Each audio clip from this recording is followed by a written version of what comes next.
नमस्कार दोस्तों, मैं जयप्रकाश यादव आपकी कक्षा में फिर से उपस्थित हूँ।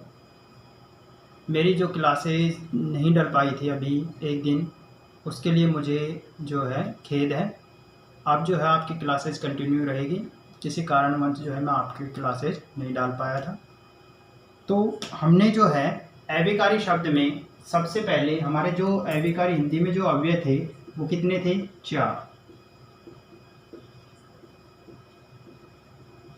4 अव्यय थे हमारे पास। इन 4 अव्यय में से हमने जो है क्रिया विशेषण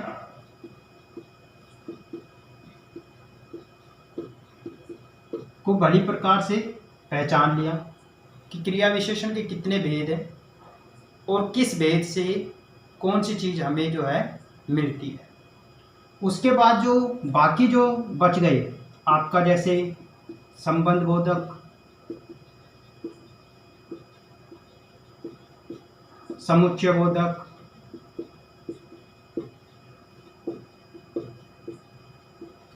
और 4 है विस्मयादि बोधक।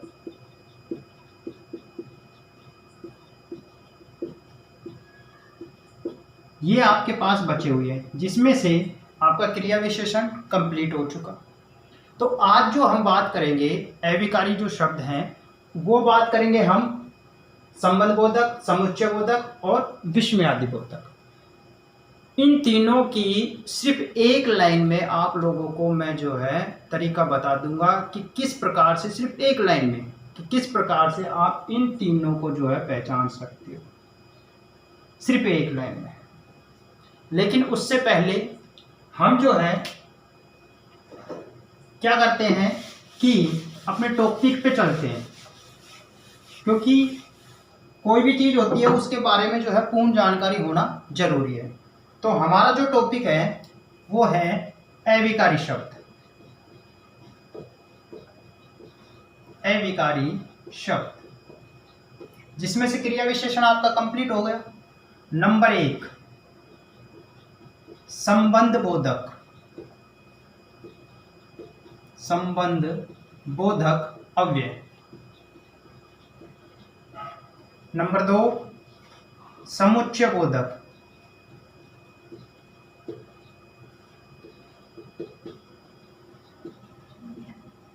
अव्यय।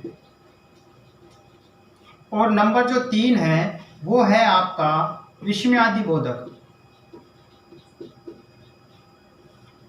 बोधक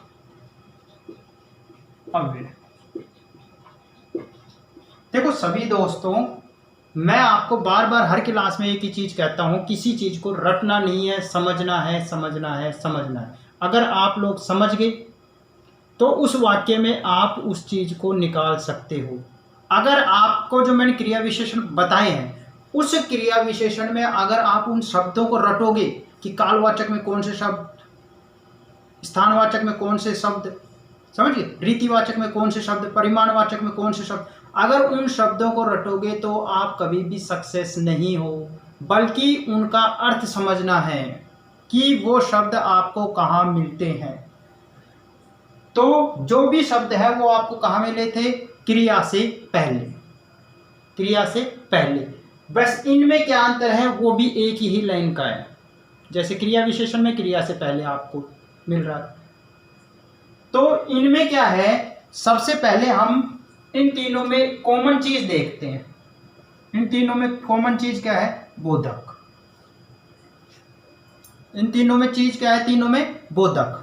जैसे मैंने यहां पर लिख दिया बोधक, क्या लिख दिया? बोधक। तीनों में कॉमन है, अव्यय है। अव्यय मतलब क्या है? ये अव्ययकारी शब्द है। और अव्ययकारी शब्द कौन से होते हैं? जो लिंग, काल, वचन और कारक से क्या नहीं होते? परिवर्तित नहीं होते।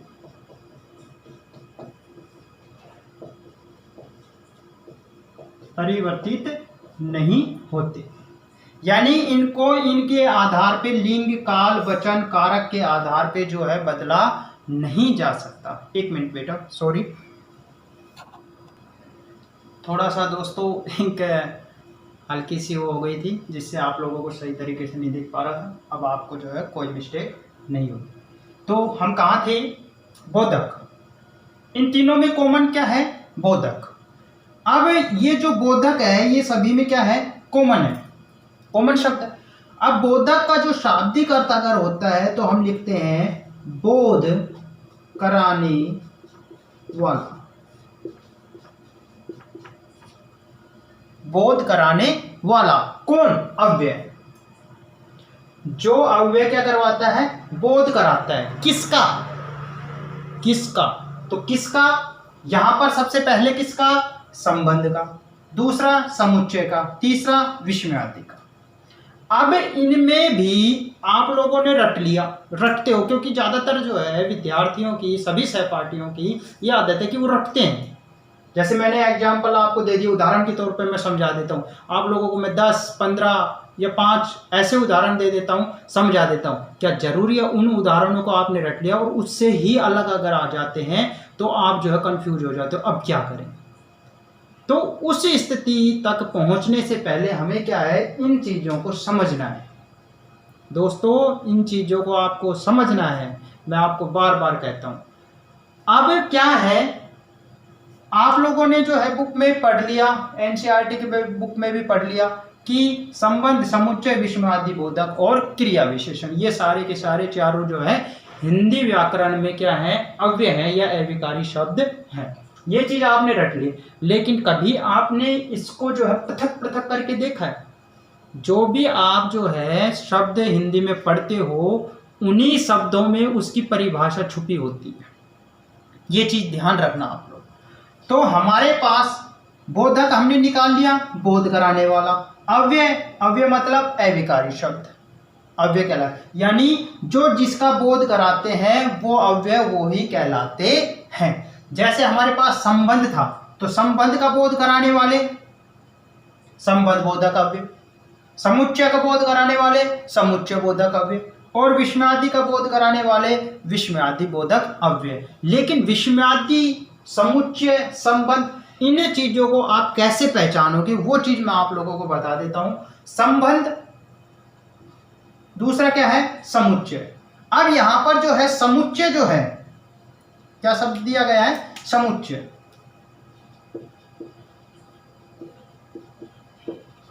समुच्चय का जो शाब्दिक अर्थ होता है दोस्तों,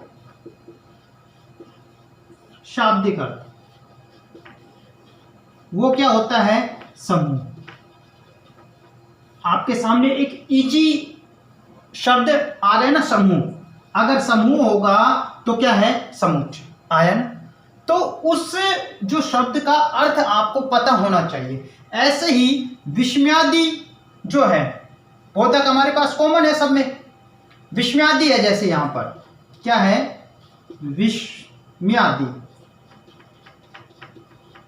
अब ये विस्मयादि में 2 पद है। विस्मयादि में कितने पद हैं? 2 पद। कौन कौन से? एक तो विस्मय और दूसरा आदि। ये 2 शब्द हैं आपके सामने दोस्तों। कौन से हैं? विस्मय और आदि। अब यहां पर जो है कौन सा शब्द दिया गया है? विस्मय। विस्मय का जो अर्थ होता है वो होता है अचरज या आश्चर्य।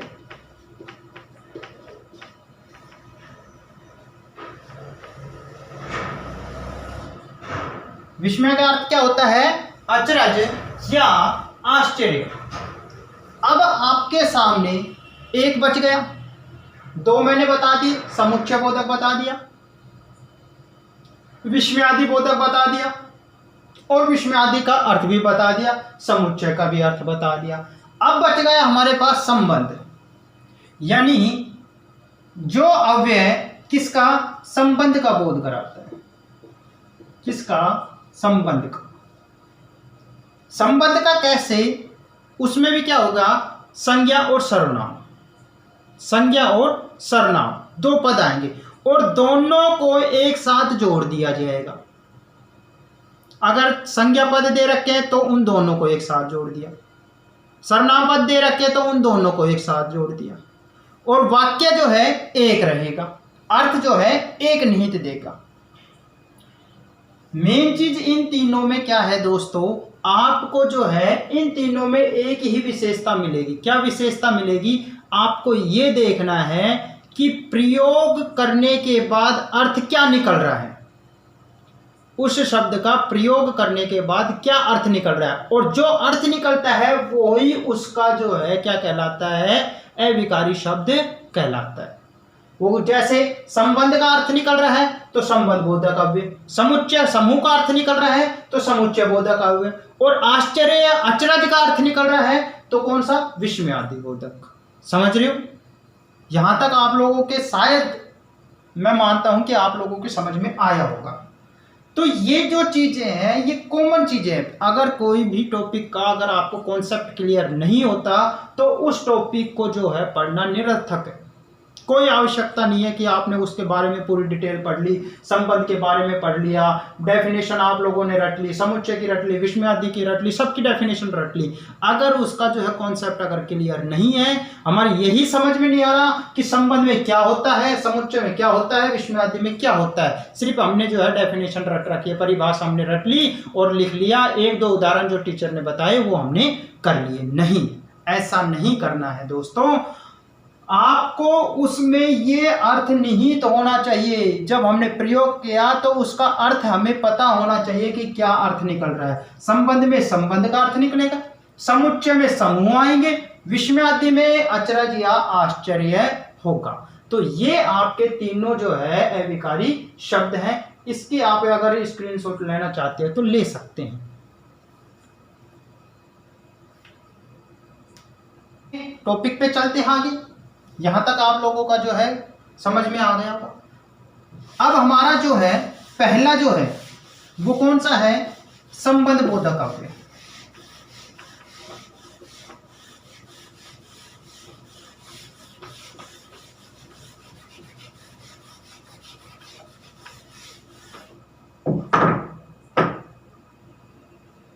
नंबर 1,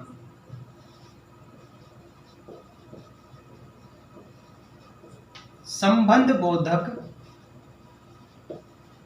अव्यय। दोस्तों, मेरे सहपाठियों, आप लोग जो भी मैं पढ़ा रहा हूं, प्लीज आप लोगों से सभी से निवेदन है थोड़ा सा इन चीजों को समझें। सभी टीचरों से आपने पढ़ा होगा, लेकिन एक बार जो है मैंने जो पढ़ा है उसको थोड़ा सा पढ़ने की कोशिश करें, जिससे आप लोग जो है अपने उज्जवल भविष्य की कामना कर सको। अब हमारा आता है दोस्तों संबंध बोधक। मैंने आपको कॉन्सेप्ट क्लियर करवा दिया था। अव्यय अविकारी, बोधक बोध कराने वाला, किसका, संबंध का। हमारे पास क्या आ गई, डेफिनेशन आ गई, क्या आ गई, संबंध का बोध कराने वाले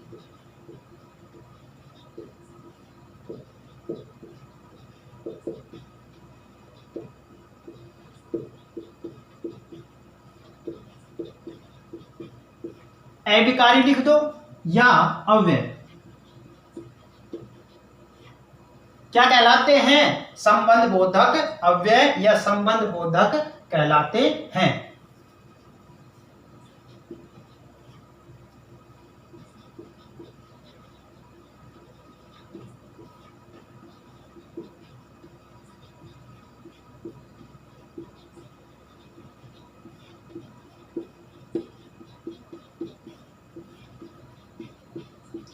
दोस्तों देखो, मैं यहां पर जो है शब्द भी लिख सकता था, लेकिन शब्द जो है एक शब्द हो जाता है। मेन चीज है पद, जो हम पद परिचय में पढ़ेंगे।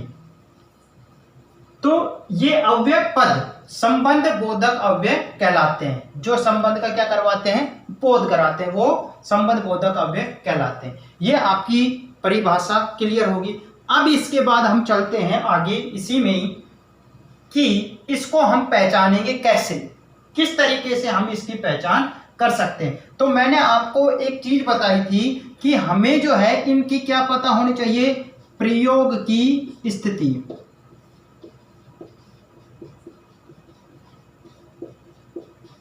प्रयोग की स्थिति पता होनी चाहिए। और दूसरा जो अर्थ मैंने बोला था वो क्या बोला था, प्रयोग जिस पे कर रहे हो उसका अर्थ जो है हमें पता होना चाहिए। यहां तक आपका क्लियर। ये जो तीनों में जो मैंने ये लाइन लिखी है दोस्तों, ये जो है तीनों में ही प्रयोग होती है कि प्रयोग की स्थिति, मैंने कोई भी जैसे संबंध के आपके सामने जो मैं कुछ शब्द लिखवाऊंगा तो वो शब्द जो है किस प्रकार से जो है हमने कहां पर प्रयोग किए, कहां पर उसको प्रयोग किए, तो वो जो जहां पर प्रयोग किए उसकी स्थिति कहां है, उसकी स्थिति कहां है। तो जहां उसकी स्थिति है उसी के आधार पे हम पता कर सकते हैं कि वो संबंध बोधक का है, समुच्चय बोधक का है या फिर विस्मयादि बोधक का है। जैसे मैं यहां पर उदाहरण लेता हूं कि कमल के बिना, कमल के बिना मोहन परेशान है। कमल के बिना मोहन परेशान है। दूसरा तो हम ये भी बोल सकते हैं कि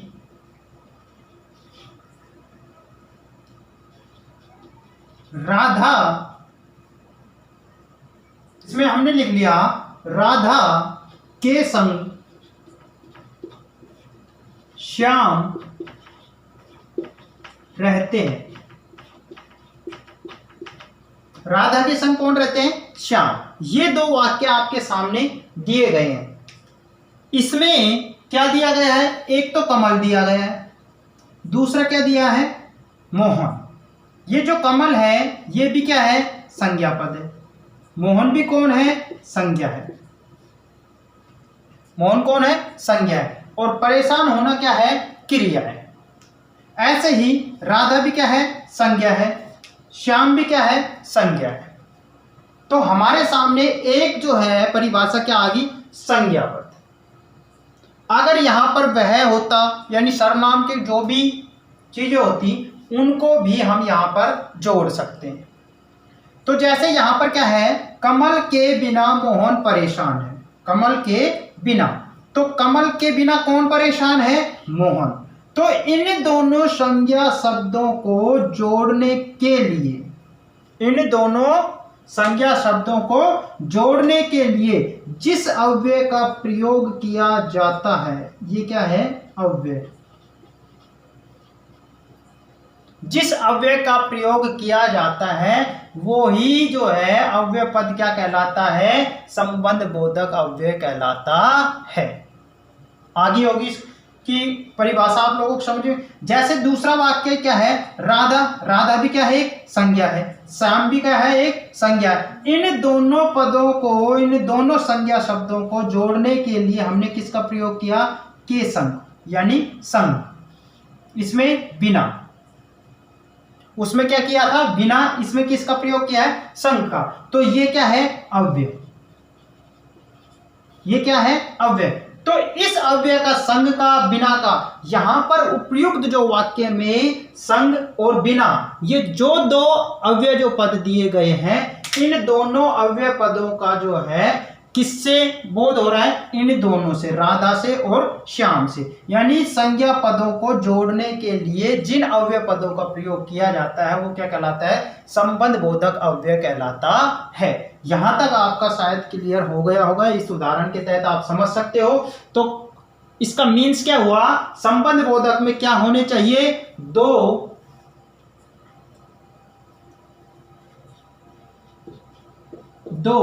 संज्ञा या सर्वनाम। दो क्या होने चाहिए, संज्ञा या सर्वनाम। अब इन दोनों को जोड़ने के लिए, इन दोनों को जोड़ने के लिए हमने किसका प्रयोग किया, अव्यय पद का। संज्ञा और सर्वनाम दोनों को जोड़ने के लिए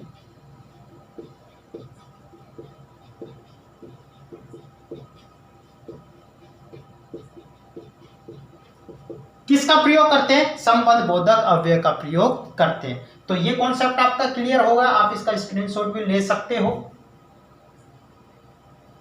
अब चलते हैं हम आगे। तो दोस्तों इसमें आप पहचान लिख सकते हो संबंध बोधक में।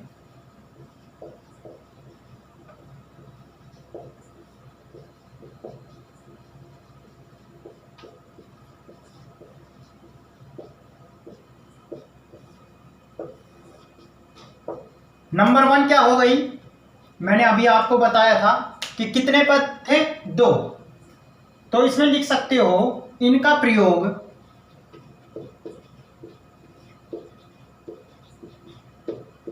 दो संज्ञा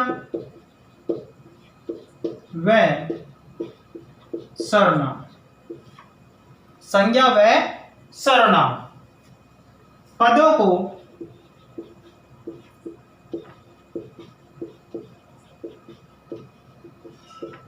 जोड़ने हेतु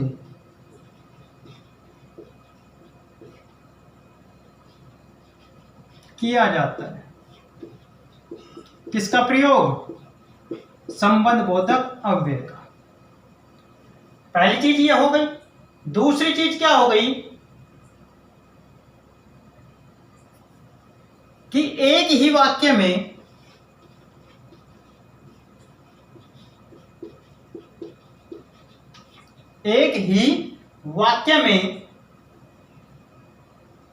दो संज्ञा व सर्वनाम पदों को जोड़ने के लिए जिस किसका दोस्तों? योजक शब्द का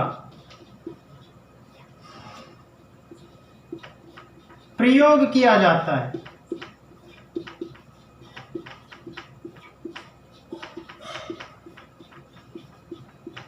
वह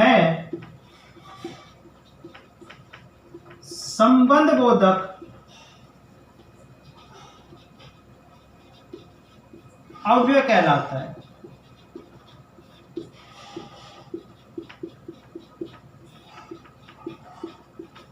जैसे हमारे पास था, क्या था दोस्तों? राधा के बिना श्याम अकेला है। सॉरी, राधा के बिना श्याम परेशान है।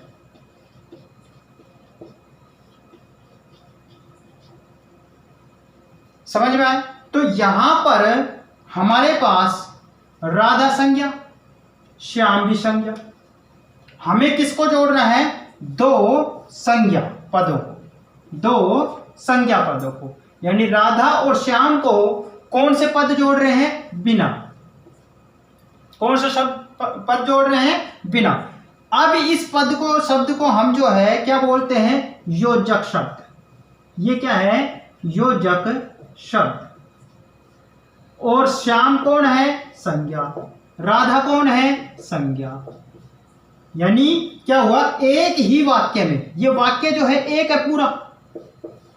दोस्तों ये एक पूरा वाक्य, देखो इस डायग्राम से भी आप समझ सकते हो, ये पूरा एक वाक्य है। एक तो नाम यहां पर है, दूसरा नाम यहां पर है, और ये वाक्य ये खत्म है, और ये जो है इसका पूर्ण विराम हो गया।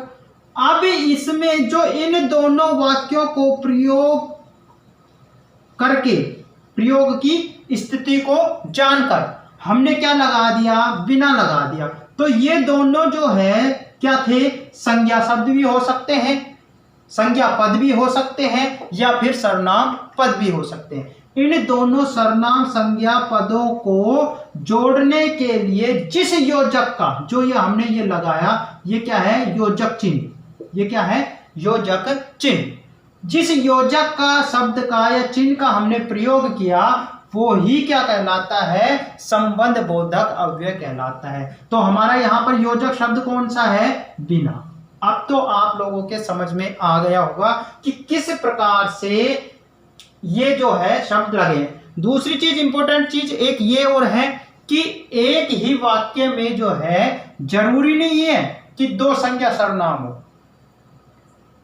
एक ही वाक्य में जरूरी नहीं है दो संज्ञा या सर्वनाम हो। वो चीजें मैं आपको तीनों समझाने के बाद सबसे लास्ट में आपको बताऊंगा कि एक ही लाइन में जो है आप तीनों को कैसे याद कर सकते हो, उसी एक लाइन से आप समझ जाओगे। तो ये आपका जो है क्लियर हो गया। अब इसमें हम अगर लिखना चाहें तो जैसे हेतु,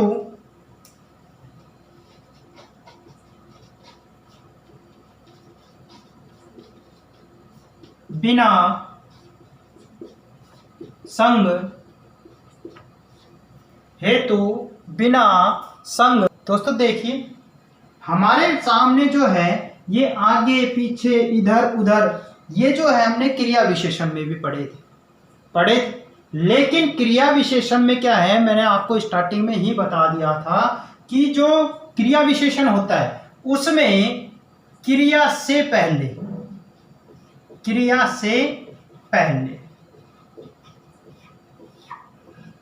अगर इनका प्रयोग होता है तो क्या कहलाते हैं, क्रिया विशेषण।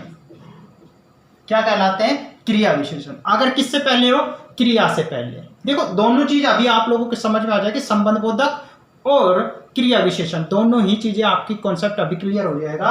अगर इन शब्दों का प्रयोग क्रिया से पहले अगर आता है तो क्रिया विशेषण। अगर दो संज्ञा व सर्वनाम पदों को जोड़ने के लिए होता है तो संबंध बोधक।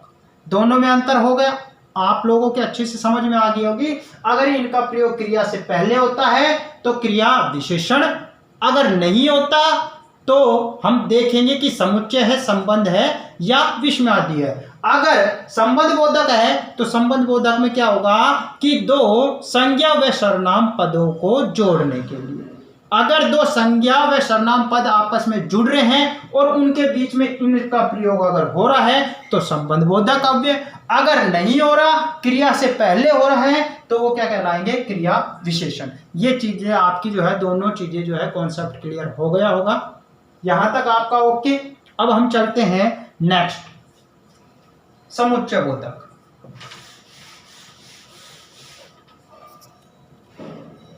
दोस्तों दूसरा हमारा है समुच्चय बोधक।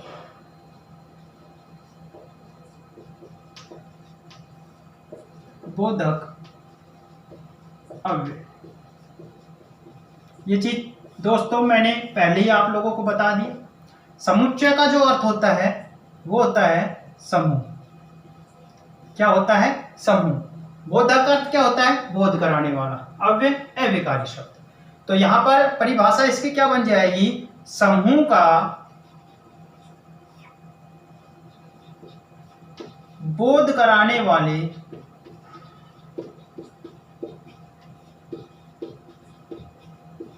अव्यय। समूह का बोध कराने वाले अव्यय पद समुच्चय बोधक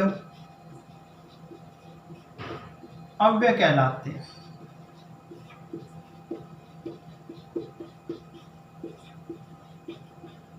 तो दोस्तों किसका बोध करवा रहे हैं, समूह का।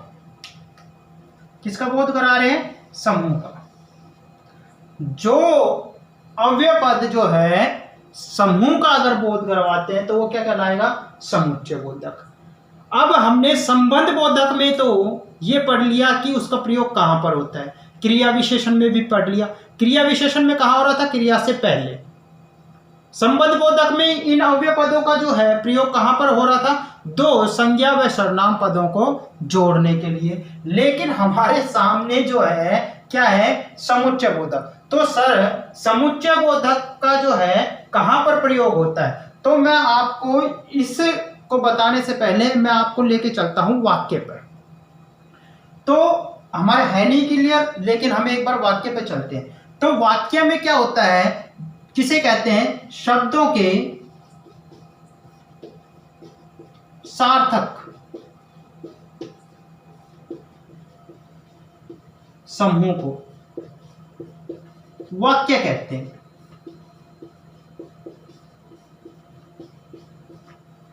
और प्रत्येक में क्या बना रहे हैं, हम वाक्य बना रहे हैं। जैसे मैंने लिखा था कि राधा के बिना श्याम परेशान है, तो वो एक पूरा का पूरा क्या है, वाक्य है। और वाक्य में क्या लगता है, पूर्ण विराम लगता है, लास्ट में लगता है, तो वो वाक्य है ना। तो ऐसे ही यहां पर जो है, जो वाक्य दिया गया है, उस वाक्य के जो शब्द दिए गए हैं वो कैसे होने चाहिए, सार्थक। और सार्थक भी कैसे होने चाहिए, हमारे पास आ गया ना समूह।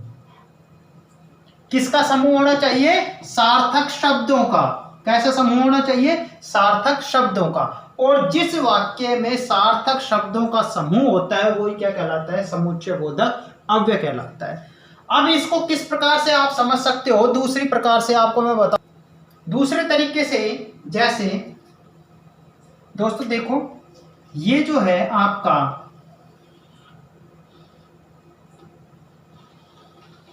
एक वाक्य है, और यहां पर हमने लगा दिया पूर्ण विराम, लगा दिया। आप सोचोगे कि हिंदी में भी डायग्राम बनते हैं, क्या बनते हैं, बहुत अच्छे बनते हैं। तो ये हमारे पास एक वाक्य है, समझ। अब इस वाक्य में मैंने इसके कितने टुकड़े कर दिए, ये टुकड़े कर दिए इसके टुकड़े। आप लोगों को अगर एक चीज पता हो, तो जो वाक्य का भाग क्या कहलाता है, तो वाक्य का जो भाग है वो क्या कहलाता है, उपवाक्य। क्या कहलाता है, उपवाक्य। ये चीज ध्यान रखना। यहां पर आप लिख सकते हो, जैसे मैंने ये क्रॉस कर दिया है, लेकिन मैं लिख देता हूं वाक्य का, इंपॉर्टेंट है ये चीज, स्टार लगा देता हूं। वाक्य का भाग उपवाक्य कहलाता है। ये चीज आपकी समझ में आया। अब मैंने क्या किया कि हमारे पास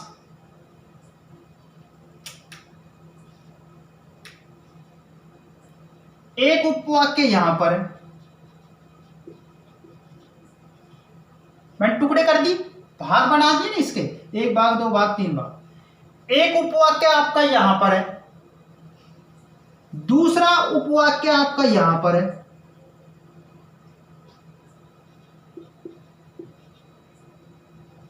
और तीसरा उपवाक्य आपका यहां है।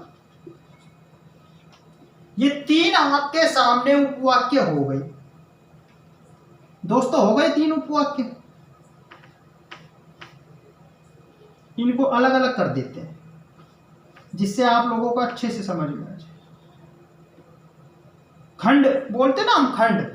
तो ये तीन हो गए, पूरा वाक्य था, पूरा था ना। इसको हमने क्या कर दिया, वाक्य के भाग बना दिए, और वाक्य के जो भागों को क्या कहा जाता है, उपवाक्य। अब हमारे सामने तीन जो उपवाक्य हैं, इन उपवाक्यों को हमने क्या कर दिया, मैंने क्या बताया था कि दो संज्ञा व सर्वनाम पदों को जोड़ने के लिए जिस योजक, क्या बोला था, जिस योजक शब्द। दोस्तों ये चीज मैंने बोली थी, जिस योजक शब्द का प्रयोग करते हैं वो क्या कहलाता है, संबंध बोधक अव्यय। तो संज्ञा व सर्वनाम शब्दों को जोड़ने के लिए जो योजक चिन्ह प्रयोग होता है वो क्या कहलाएगा, संबंध बोधक। तो संबंध बोधक किसको जोड़ेगा, दो संज्ञा व सर्वनाम पदों को। आगे डेफिनेशन समझ में। ऐसे ही समुच्चय जो बोधक है वो क्या करेगा, दो उपवाक्यों को जोड़ेगा। देखो हमारे सामने जो हम अर्थ लेके चल रहे हैं उसी से ही हमारी जो है परिभाषा सामने आ जाती है। उसमें दो संज्ञा पद लिखे थे, उनको जोड़ दिया था, जोड़ा था ना। किसका प्रयोग किया था, योजक शब्द का। यहां पर हमने वाक्य लिखा। वाक्य क्या होता है? शब्दों के सार्थक समूह। समूह मतलब समुच्चय, समूह मतलब समुच्चय। जहां समूह आ गए वहीं पर समुच्चय बोधक। समझ गए? अब हमने इसके क्या कर लिए? टुकड़े कर लिए। और वाक्य के जब हम टुकड़े करते हैं, जो वाक्य के जो भाग होते हैं, अलग अलग जो भाग होते हैं, वो क्या कहलाते हैं? उपवाक्य कहलाते हैं। आ गया? अब जिन उपवाक्यों को जोड़ा, हमने इसको भी जोड़ा, इसको भी जोड़ा। किससे जोड़ा? योजक शब्द। इसको भी किससे जोड़ा? योजक शब्द। अब इन दो उपवाक्यों को जोड़ने के लिए जिस योजक शब्द का प्रयोग किया जाता है वो ही क्या कहलाता है? समुच्चय बोधक अव्यय कहलाता है।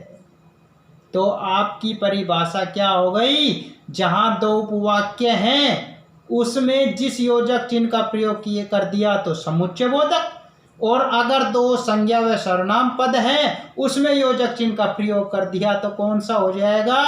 संबंध बोधक। आ गया? और क्रिया विशेषण में क्या होता है?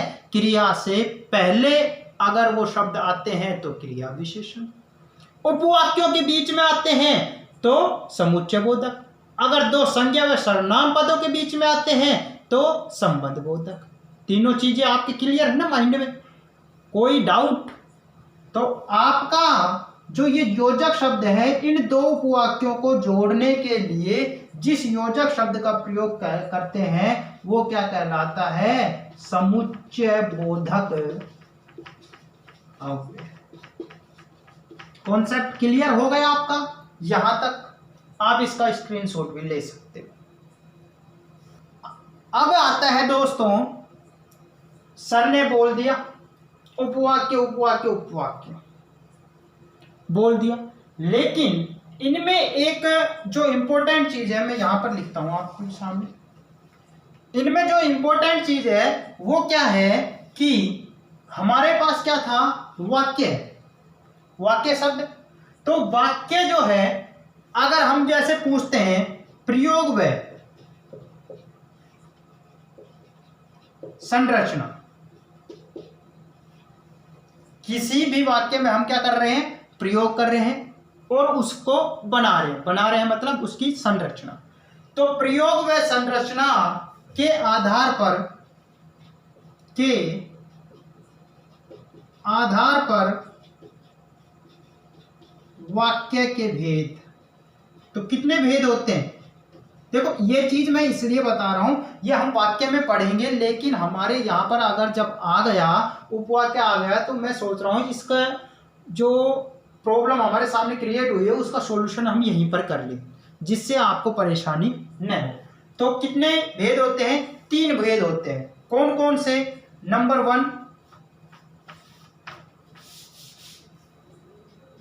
वन क्या होता है? साधारण वाक्य।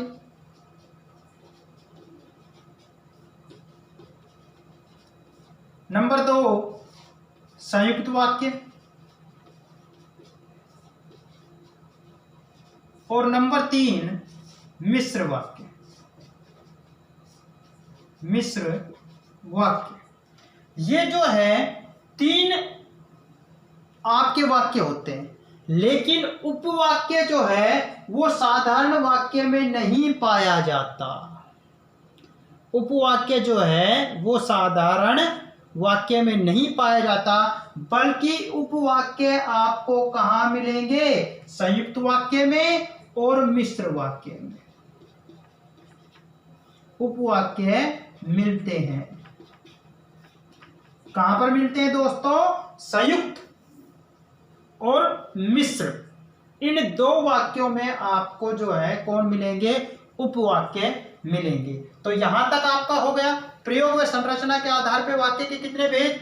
साधारण वाक्य, संयुक्त वाक्य और मिश्र वाक्य। अगर आपसे पूछे कि उपवाक्य कहां मिलेंगे, तो उपवाक्य आपके मिलेंगे संयुक्त वाक्य में या फिर किसमें? मिश्र वाक्य में। और समुच्चय जो बोधक है उसका हमने को क्या करना है भाई? इसका प्रयोग कहां पर किया जाता है? इसका प्रयोग वैसे मैंने आप लोगों को बता दिया डायग्राम बना के। यहां पर आप लिख सकते हो इसका प्रयोग दो उपवाक्यों को जोड़ने के लिए, दो उपवाक्यों को जोड़ने के लिए। दोस्तों समझ में आ गया? संबंध जो बोधक था उसमें क्या कर रहे थे, दो संज्ञा व सर्वनाम पदों को जोड़ने के लिए, और इसमें दो उपवाक्यों को जोड़ने के लिए। विस्मयाबोधिक में हम बताएंगे जब आगे चलेंगे, समझ गए? और क्रिया विशेषण में क्या हो रहा था, क्रिया के से जो पहले जिन शब्दों का प्रयोग किया जा रहा था वो क्या कहला रहे थे, क्रिया विशेषण कहला रहे थे। तो ये कॉन्सेप्ट आपका क्लियर हो गया। इसके बाद जो है नेक्स्ट क्लासेज में हम इसके समुच्चय बोधक के जो भेद हैं वो कितने होते हैं वो चीज हम बताएंगे, और विस्मयादि बोधक के बारे में हम अगली क्लास में चर्चा करेंगे। आज की क्लास में यही समाप्त करता हूँ।